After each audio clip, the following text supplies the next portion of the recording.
최명희 교수님 모시겠습니다.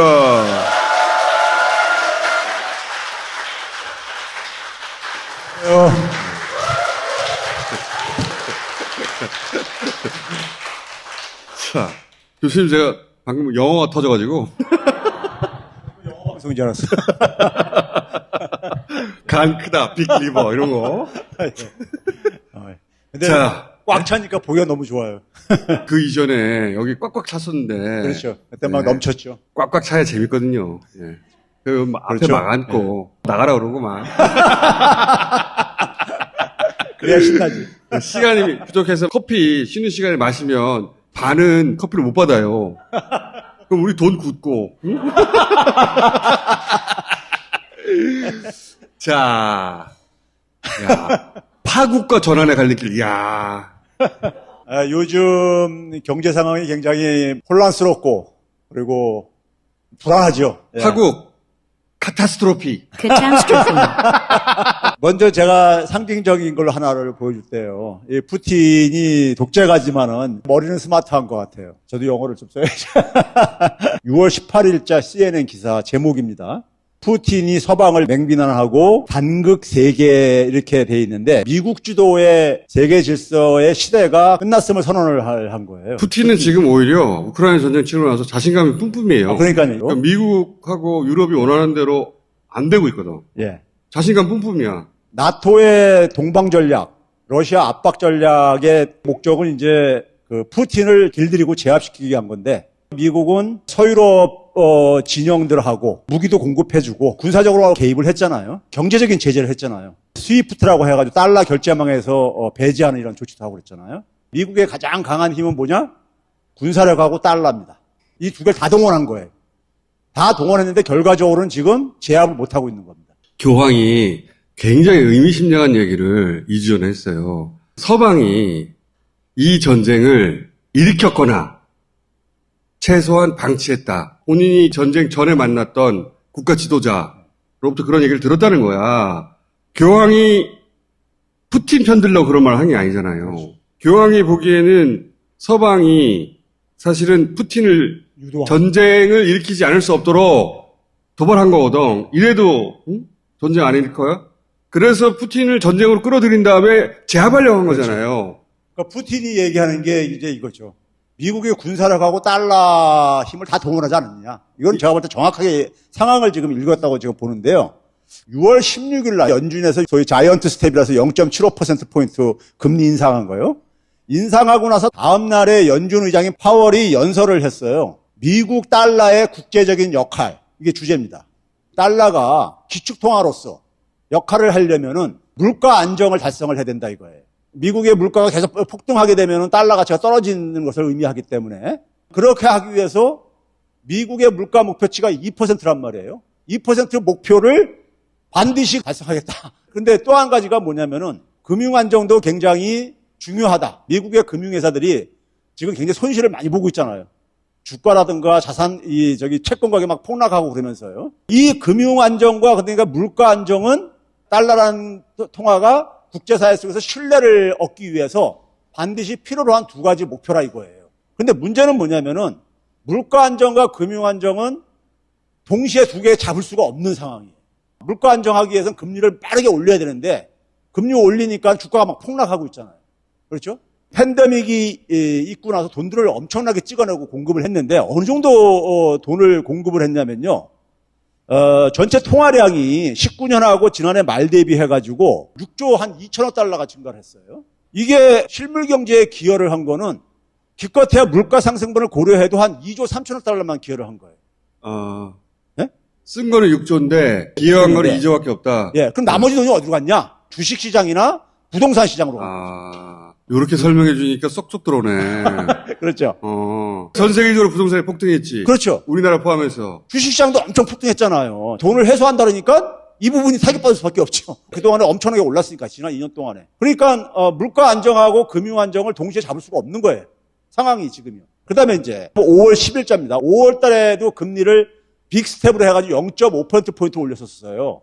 그때 뭐냐면은 이 알버트 에드워드라는 사람이 소시아트 제너럴이라고 이 프랑스의 큰 은행이죠. 여기 이제 출신인데 S&P 500 지수를 기준으로 해가지고 이게 3,000선에 도달하면은 연준이 긴축하지 말고 다시 돈을 공급해야 된다.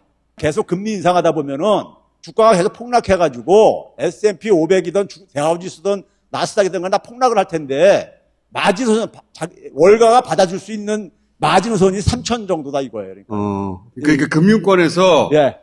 금리를 올릴 수밖에 없는 것까지는 알겠는데 예. 그러다 우리 죽는다. 그렇죠. 예, 요 밑으로는 예. 가지 마라. 예. 라고 기준을 제시했어요. 이게 이제 3,000이 뭐냐면은 팬데믹 이전 수준이에요. 그 이상을 더 떨어지게 놔두면은 이거는 미국 금융 붕괴돼 버린다. 예. 자, 실제로 보게 되면은 나스닥 같은 경우 31%나 떨어졌어요. 예. 굉장히 많이 떨어진 거죠. S&P 500도 한 22% 떨어졌고 팬데믹 바로 직후까지 근접한 거예요. 그러니까 지금 나스닥도 보면 예. 팬데믹 이후에 오히려 이렇게 치솟았죠. 예. 아까 말씀하신 그 돈이 이쪽으로 들어와서. 근데 지금 팬데믹 이전으로 계속 떨어지고 있다는 거잖아요. 그렇죠. 근데 팬데믹 시작하기 전, 그 수준까지는 버틸 수 있는데, 그보다 더 떨어지면 금융시장이 붕괴된다라고 기준을 제시했어요. 예. 거기까지는 따라왔습니다. 자, 그 다음. 자, 그 다음에 이제 6월 18일자입니다. 그러니까. 그로부터 한 달 후. 예, 6월 달에 이제 0.75%포인트 자이언트 스텝을 했단 말이에요. 잠깐만요. 0.5 기준금리를 올리는 것을 빅스텝이라고 하잖아요. 네. 0.75를 올리는 걸 자이언트 스텝이라고 하잖아요. 1% 올리면 뭐라 그래요? 그거 없어요. 없어요? 이거 네. 학술적인 용어는 아니에요. 그러니까 평상시에는 이제 0.25씩 올리는데 그건 이제 베이비 스텝이라고 이제 아장아장 아기 걷는 걸음으로 비유를 한 거고 빅 스텝은 그 2배로 했으니까 학문적인 용어는 아니에요, 사실은요. 자이언트 이유는 없어요? 예. 저도 못 들어봤어요. 킹콩 스텝 이런 거. 사람들이 이렇게 그래가지고 6월 달에 표현력이 부족해. 교수님, 저희끼리 킹콩 스텝 쓰죠. 아, 그렇죠. 네, 킹콩 스텝은 절대 없을 거라고 얘기 나오고 있습니다, 지금. 아, 그래요? 예. 네. 근데 이제 6월 달에 이제 0.75를 이제 올린 이유는 5월 달 물가가 그냥 예상보다 크게 나타났죠. 그러다 보니까 깜짝 놀래가지고 금리를 0.75%포인트 쫙 올렸단 말이에요. 올리면서 강한 어조로 2% 목표치는 조건 없는 싸움이다, 이거는. 이건 타협할 수 없는 거다, 이거죠, 그러니까요. 원래 중앙은행 이 의장들은 굉장히 모호한 표현을 써야 돼요. 시장에서는 깜짝깜짝 놀라기 때문에. 근데 이제 최근에 보게 되면 굉장히 강한 표현을 막 써요. 근데 그러고 나서 연준 내부에서 이제 보고서가 나왔는데요. 2% 달성하려면은 금리를 4 내지 7%까지 올려야 된다. 이게 이제 보고서가 나온 거예요. 지금은 1.75거든요. 그러니까 1.75죠, 지금. 한국하고 똑같죠, 지금. 엄청나게 올라야 된다는 얘기지. 그렇죠. 이게 지금 올해 네 차례가 남았는데, 예, 이제 회의가 4차례 남았는데 4 내지 7% 올리려면은 최소한 한 번에 1%씩 막 올려야 된다는 얘기 아니잖아요. 그렇지. 그러니까요. 킹콩 나와야 되는 거 아니야. 킹콩처럼 뛰어야지, 진짜. 어. 연준 파월이 이렇게 얘기했는데, 이런 보고서가 딱 나왔어. 그러니까는 사람들이 믿겠습니까? 파월 말을요. 지난해부터도 그러니까는, 물가는 인플레이션은 일시적이야 하면서 계속 신뢰를 잃었단 말이에요. 5월 달에 0.5 올리면서 0.75는 고려하지 않고 있다고 얘기를 했었어요. 거짓말쟁이가 돼버린 거예요. 지금 그렇지. 지난 1년 동안에. 그 시점의 판단은 그랬는데 상황이 계속 급변하니까 그렇죠. 거짓말쟁이로 불리는 한이 있더라도 올릴 수밖에 없게 그런 상황에 몰리고 있는 거지 지금. 예, 그래서 이제 미국 가계와 시장은 이미 신뢰를 안 해요. 이게 이제 CBS 이제 뉴스에 난 건데. 야, 오늘 뭐 이렇게 국제적인 내용을 아까 이제 포천에서도 영어 많이 나왔는데 뉴욕 용어가 많이 나오네. 어? 자, 이제 금리를 4 내지 7%까지 올려야 된다고 그러니까는 월가가 다 죽으란 얘기냐 이제 이렇게 들릴 수가 있잖아요. 6월 17일에 바로 이제 월가에서 다 대응이 나왔어요. 뱅크 오브 아메리카에서 연준을 그냥 맹비난을 했어요. 위험한 게임을 하고 있다 지금 연준이. 이렇게 되게 되면 내년엔 침체로 빠질 수밖에 없다. 이게 네가 원하는 거냐? 노골적으로 이제 공갈을 하는 거예요. 그러면서 뭐냐면 2% 목표 집착하지 말라 이거예요. 그러니까요. 한 3% 정도에서 멈춰라. 그 말은 금리를 너무 올리지 말라는 얘기죠. 그렇죠. 예. 그러니까 금리 더 올렸다가는 자기들 죽으니까. 인플레이션을 찍어 누르려면 금리를 올려가지고 시중에 있는 돈을 빨아들여야 되니까. 그렇죠. 그러니까 2% 찍어 누르지 말고 한 3% 정도 버퍼를 둬라. 그래서 멈춰라 이제 구체적으로 욕을 한 거야. 그러니까 월가가요. 주가 떨어져 죽겠다 우리. 그렇죠. 월가가 지금 이런 상황인 겁니다. 물가를 잡자니 금융시장이 붕괴돼 버리고 금융시장 보호하자니 물가 안정은 포기를 해야 되고 이 결과가 왜 이렇게 된 거냐면요. 바이든이 패권 강화 추구한 결과로 나온 거잖아요. 이게요. 네? 원인은 거기에 있는 거잖아, 이게. 그러니까. 이 정치 실패란 말이에요. 미국하고 유럽의 기획이 실패한 거죠, 지금. 한마디로. 그렇죠. 연준 의장이 이번에 이제 0.75% 자이언트 스텝 하고 나서 집살 계획을 갖고 있었던 사람은 집살, 이런 표현을 안 써요. 쓴 적이 없어요. 연준 역사 속에서요. 그러니까 윤석열 정부는 근데 LTV 80%로 집사라는 거거든요. 영끌2 하라는 거예요. 연준 의장은 집 사지 말라는데 이게 뭐 정부가 아파트 다단계야? 제가 그 얘기 이제 해드릴게요. 2008년도에 금융위기가 서브프라임 모기지 사태라고 그때 이제 터졌던 게 6% 돼서 터졌었어요. 주택담보대출 금리가 금리가 지금 뭐냐면 어저께 6%를 돌파했어요. 미국의 주택담보대출 금리가 지금 여기 그림이 나오죠. 6%를 돌파를 해버렸어요. 빠른 속도로 지금 올라가고 앉아있어요. 지금 저희 기준금리가 1.75인데 시장금리가 6% 돌파했잖아요. 상승을 하고 있잖아요. 너무 가파르게 올라간다. 예. 이게 금융위기 때잖아요. 그렇죠. 이렇게 천천히 내려온 걸 한 방에 지금 그때 시절로 돌아가고 있어. 한 방에. 그러니까 집 이거보다 사지 더 올라갈 말라는 거 아닙니까? 그러니까 집 사지 말라는 거죠. 집 사면 책임 안 진다. 이 얘기하는 거죠. 그러니까 지금요. 잠깐만요. 우리 개딸들은 서브프라임 모기지 사태 모를 수도 있어요. 2008년 금융위기 여기까지만 들었지 서브프라임 모기지 사태가 뭐냐. 영끌하고 똑같은 거예요. 그렇죠. 돈 갚을 능력이 없는 신용도가 아주 낮은 사람들에게 망하지 않는다. 부동산은. 그 논리하에 엄청나게 빌려준 거예요. 근데 큰 덩어리가 하나 무너지니까 연쇄적으로 A가 B에 대출해주고 B가 C에 대출해주고 금융기관끼리 다 물려 있었거든요. 다 같이 망한 거예요, 그때. 그래서 미국에서 엄청나게 빈집들이 시장에 나왔지. 왜냐하면 대출을 못 갚으니까 그 사람들은 노숙자가 되고. 당시에 780만 채 이상이 차압당했죠. 780만 채. 81만 채 정확하게. 대출을 못 갚으니까 집이라도 가져와야 되잖아. 은행은 집을 가져오면 그 사람들은 노숙자가 되고 그것만으로도 보전이 안 되니까 은행이 망하기 시작했지. 근데 이제 세계금융은 연결돼 있으니까 전 세계적으로 경제 위기가 온 거예요. 그게 이 이자율 때 일어났는데 그 이자율을 향해서 급격하게 가고 있다 보니까 지금 거의 근접해 가고. 그러니까 연준 의장이 똑같은 일이 또 발생할까봐 집 사지 마라잉. 예. 이 말을 한 거예요. 근데 윤석열은 집 사라잉. 가장 대출을 제대로 갚을 확률이 낮은 처음 집 사는 젊은 세대한테 80% 줄 테니까 집 사라. 크레이지지 이게. 거기다가 이게 지금 생애 최초 주택 구입자한테는 DSR 대상에서 제외하는 걸로 이렇게. 아예. 이게 원래는 긴급 생계자금 대출자한테만 제외를 했었어요. DSR이라는 게 일종의 소득 대비해가지고 얼마나 원리금을 상환할 수 있느냐 이 능력을 보는 건데 그거 적용하게 되면은 돈 없는 사람들이 소득 가진 사람들이 못 사거든요. 아니 다 졸업했는데 신용도가 높을 리도 없고 소득이 있을 리도 없잖아요. 그런 사람들 이 LTV 80 해줘도 집 못 사니까 DSR에서 면제해 준다는 거 아니에요 지금. 집 사라는 거예요 지금. 젊은 사람들. 야. 근데 이게 하게 되면은 우리나라 은행들이 국제적인 신뢰를 잃을 수가 있어요. 잠깐만 이거 마무리 하셔야지. 예, 이거 이제 관련된 거예요. 알겠습니다. 관련된 건데 지금 뭐냐면은 컨티뉴. 전 세계 부동산 시장에 거품 붕괴 조짐이 나타나기 시작했다. 그럴 수밖에 없지. 블룸버그에서요. 거품이 붕괴되기 시작했다. 블룸버그 통신에서 오늘 보도가 나온 거예요. 그러니까 지금 상황이 굉장히 지금 급박하게 돌아가는 거예요. 우리나라도 지금 주택담보대출 7, 8%까지 갔어요. 이미. 근데 만약에 연준에서 보고서대로 4%나 7%그 사이로 올리면 이거 10% 넘어가잖아요. 무조건. 집사라고 해놓고 이자율이 막 13%, 14% 되는 그 이자를 어떻게 갚아? 어떻게 책임지려고 그러나? 금융과 부동산은 같이 움직인다 그러는데 지금 이제 그러니까는 돈이 빠지기 시작하는 상황 속에서 미국이나 캐나다나 영국에 빠지기 시작한다 이거예요. 빠지기 시작하면 이게 파급, 전 세계로 파급될 수밖에 없다 이거예요. 돈들이 해소되는데 부동산 시장은 부동산 처분이 잘 안 된다 이거예요.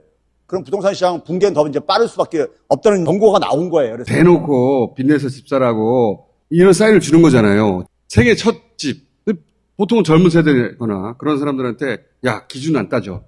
빨리 대출받아 집 사. 이런 메시지를 막 뿌린다는 것은 이 물량을 누가 받아줘야 되는 거야. 지금. 그러니까 이게 뭐겠습니까? 다주택자나 이런 사람들이 지금 출구를 만들어주는 거죠. 그렇지. 다주택자 혹은 갭 투자했던 기업들 이 사람들은 물량을 풀고 도망가야 되는데 빠져나가려면 받아줄 사람이 있어야지. 먹잇감으로 이 젊은 세대 그리고 집 아직까지 없는 세대 그 사람들한테 지금 야 돈 빌려줄게.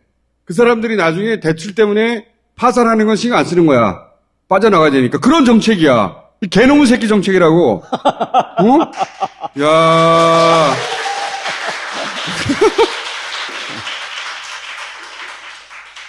악마의 속삭임이죠. 이거를 얘기하는 데가 뉴스공장뿐이 없으니. 그러니까 뉴스공도 그래서 없애려고 하는 거 아닙니까? 예. 어? 이걸 무슨 혜택인 것처럼 내놓고 있잖아요. 그래서 저는 뉴스공장하고 다스베달 열심히 보셔야 됩니다. 자, 요거는 요것대로 예. 중요한 정보니까 예. 챙기시고, 자, 근데 큰 틀로 다시. 예, 자, 다시 이제 돌아오면은 그러면 물가 안정 2% 달성할 수 있겠냐 이거예요. 월가가 가만히 있겠냐고. 월가 생각을 하자니 물가 인플레이션 목표치 포기를 해야 되잖아요. 제가 볼 때 연준의 신뢰가 이제 무너져요. 바로 뭐냐면 달러의 힘에 대한 신뢰가 무너지는 겁니다. 푸틴이 그러니까 굉장히 정확하게 읽었다고 제가 하는 이유가 군사력하고 달러 힘 동원해가지고 했는데 이렇게 돼버린 거예요. 바이든이 실패한 걸 상징적으로 보여주는 게 뭐냐면은 바이든이 지금 사우디 방문하겠다고 하잖아요. 거기 살만 왕세자라고 그러니까 언론인 죽이고 뭘 해가지고 뭐 사이코라고 이렇게 얘기를 하더라고요. 요것도 개딸들 모를 수가 있어요.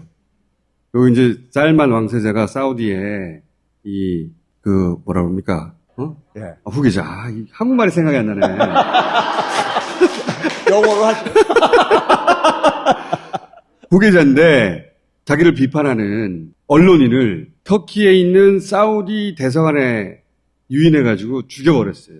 그런 사건이 있었어. 그래서 그때 이제 국제적 비난이 있었고 미국도 그러면 안 되지 했었는데 급하니까 지금 바이든이 사우디로 날아갔다는 거 아니야. 지금 유가가 막 올라가고 그러니까 바이든도 지금 미국에서 인기가 지금 폭락 중이거든요. 그러니까 유가 안정시키려면은 사우디가 석유를 좀 생산을 좀 늘려줘야 되는데 사우디는 지금 외면해버리고 앉아있고 그러니까는 그렇지. 날아가는 거예요. 그러려면은 살인자라고 했던 이 살만한테 사면을 해줘야 되는 거지. 바이든이 비난을 했던 대상이거든요.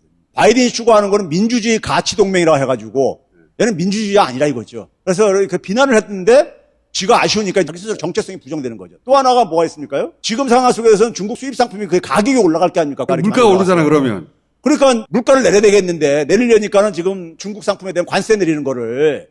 근데 무역전쟁 지금 하고 있는 중이잖아요. 지금 중국하고. 우리 보고는 중국 압박에 나서라고 하면서 자기들은 관세를 떨어뜨리고 있는 거야. 그렇지. 이런 일이 왜 일어난 거예요? 전쟁 때문에 생긴 거 아닙니까요? 조기에 끝낼 줄 알았었는데 몇 년 갈지도 모르는 지금 이런 상황이 되고 있잖아요. 그리고 거기다가 이제 뭐냐면은 유럽은 이제 발 빼겠다고 마크롱은 전쟁 중단을 위해 가지고는 무엇이든지 하겠다고 최근에 공언을 했어요. 그러니까 유럽은 이 미국 처음에 편들다가 가만히 보니까 우리만 죽어나겠다 이거예요. 그러니까 겨울 되기 전에 이거 해결해야거든. 왜냐하면 러시아로부터 에너지를 못 받으면 겨울에 얼어 실제로 죽어. 보게 되면 유럽인들이 유럽 예교협회에서 그 여론조사를 했는데 그 영토 포기하고 하더라도 우크라이나 이 휴전 협정하라고 자기들 죽겠다 이거지 그러니까요. 그게 이 타이밍에 나토 회의에 참석하는 자체가 그렇죠. 이게 서방의 계획대로 됐다면 나토가 이제 러시아를 포위해야 되는 거잖아요. 지금은 그게 그렇게 안 되거든. 거기 갈 필요도 없어 사실은. 근데 이제 가서 이제 사진 찍고 좋아하겠지. 이게 지금 국제적인 현실이라 이거죠. 현실. 세상 어떻게 돌아가는지를 몰라 지금 우리 각하가. 가디안에서 아주 그냥 아프게 표현을 했어요. 바이든 사우디 방문은 살인자한테 정치적인 사면, 대통령이 사면을 한 거다. 기름이 필요하니까. 기름이 필요하니까. 네? 물가를 잡으려니까 또 중국 관세도 떨어뜨리고. 그러니까 이게 무슨 체면입니까? 이게 그러니까요. 바이든은 또 이제 가을에 중간선거가 있잖아요. 그렇죠. 우리 대통령만 몰라. 무슨 일이 벌어지고 있는지. 행동대장 시켜놓고 자기들은 딴짓하고 있어 지금. 스투피드. 이게 이제 마크론이 얘기한 거예요. 전쟁 이것을 중단시키기 위해서 뭐든지 하겠다고. 미국이 월남전에서 빠져나올 때랑 지금 비슷한 상황이에요. 제가 볼 때는요. 그러니까 미국에서 나온 얘기가 그거예요. 지금 두 가지밖에 없다. 러시아의 승리를 인정하거나 우크라이나가 피를 계속 흘리도록 계속 무기를 공급하거나 첫 번째를 못하니까 미국 자존심상 이 상황이 해결되지 않고 길어질 수도 있다. 이런 전망이 나오는 거죠. 근데 이제 유럽이 프랑스가 좀 빠져나가려고 하고 앉았다. 그렇지. 이게 균열이 일어나고 있는 거란 말이에요. 네. 푸틴이 이걸 입고 있는 거예요. 시간이 가면 갈수록 내가 불리할 건 없다. 여유를 부리고 앉아 있는 거고 푸틴은. 그러면은 유가가 안정이 되겠냐고요. 우리나라는 아직 이 태풍이 다 오지도 않았어요. 우리는 이제 시작이에요. 문제는. 근데 대책이 없대잖아. 대통령이. 위기 때 실력을 발휘하는 거야. 어저께도 출근길에 또 뭐라 한마디 더 붙였다고요? 자산 가격 조정은 불가피하다. 불가피하고 이것도 마찬가지 대책이 없다. 그러니까 오늘 그러니까 주가가 폭락을 하죠. 아, 자산시장 조정이 불가피하다고 대통령이 입에서 그러니까는. 코로나 초기에 전 세계가 봉쇄하고 있어서 이건 대책이 없는 것이다. 선진국도 다 봉쇄하지 않냐. 이런 말을 해버리는 거야. 그 가운데서 우리 방식의 해법을 찾아야 되는 게 대통령한테 주어진 임무예요. 그거 하라고 그 자리를 만들어 놓고 그 많은 권한을 몰아주는 거야. 근데 방법이 없네요. 어쩔 수가 없죠. 이 윤석열 대통령이 대책이 없다고. 자산 가격은 주가나 부동산은 그러니까 조정될 수밖에 없다고 하고 앉아있으니 외국인 투자자들이 어떻게 이거를 그러니까 받아들이겠냐고요. 그러면 빨리 발 빼야 되겠구나. 이렇게 할 게 아닙니까? 이렇게까지 무능하고 무책임한 발언이 어딨어. 근데 그 지지자분들 반응이 더 웃겨. 너 얼마나 순수하냐. 내가 말하면 기사로 막 나오니 기분 좋은가 봐. 내가 말한 것도 탑으로 떴네. 그러니까 대통령 놀이하는 게 재미있는. 지금은 대통령 노래예요, 진짜. 예. 비판을 받으면 그다음에 나 몰라 하죠. 쌩까지 그냥. 제가 웃은 것은 예. 쌩까지 정도 가지고 웃는 교수님이 웃겨서 웃은 거예요. 자, 그러면 예. 대통령은 뭐가 어떻게 돌아가는지 모르고 그리고 대책도 없으니까 일단 개개인들은 납작 엎드려서 각자 도생 조심해라. 예. 현재 스코어. 대통령이 지금 알아서 살아남으라고 한 거 아니에요, 지금요. 공개적으로요. 각자 알아서 살아남아. 이거 어떻게 했으면 좋겠습니까? 나도 모른다, 야. 왜 나보고 물어? 나 저녁에 술 마시러 가야 되는데. 자, 교수님, 오늘 여기까지 하겠습니다. 감사합니다.